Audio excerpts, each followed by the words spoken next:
काय उद्देश आहे, कशासाठी असेल? नमस्कार, मी अथर्व देशमुख, पीटा इंडियाचा कॅम्पेन्स कोऑर्डिनेटर.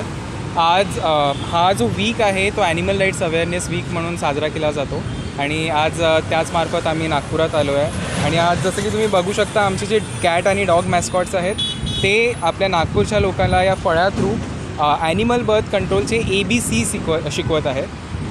या पर्टिक्युलर डेमॉन्स्ट्रेशननी जे आमचे कॅट अँड डॉग मॅस्कॉट्स आहेत ते नागपूरच्या जनतेला आणि भारताच्या जनतेला हे इन्फॉर्म करत आहेत की जेव्हा आपण कम्युनिटी ॲनिमलला स्टेरिलाईज करतो, म्हणजे त्याची जेव्हा नसबंदी करतो, तर ते त्याच्या एका लंब्या जीवनासाठी आणि त्याच्या हेल्थसाठी हे चांगलं असतं.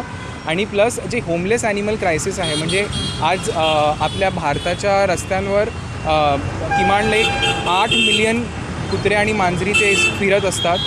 लोक त्यांना दगडं मारतात, गाड्या त्यांना उडवून जातात, त्यांना चिरडून निघून जातात.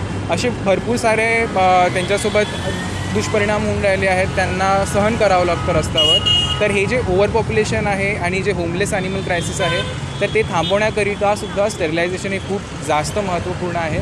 आपण जेव्हा जी फिमेल डॉग आहे तिला जेव्हा आपण स्टेरिलाईज करतो, तर आपण 67,000 जे डॉग पपीज आहेत त्यांचा जे बर्थ आहे ते आपण थांबवू शकतो.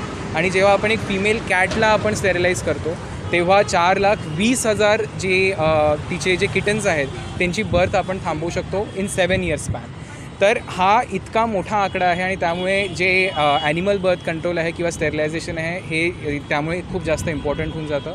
तर या डेमॉन्स्ट्रेशन थ्रू आम्ही लोकांना हा संदेश देतो आहे की तुमचे जे कम्युनिटी ॲनिमल्स आहेत, तुमचे जे कंपॅनियन ॲनिमल्स आहेत जे तुम्ही घरी ठेवता, त्यांना स्टेरिलाईज करा. आणि जे लोक आपल्या घरी एक नवीन कंपॅनियन ॲनिमल आणू इच्छितो, ते जवळच्या ॲनिमल शेल्टरला जा आणि तिथे जे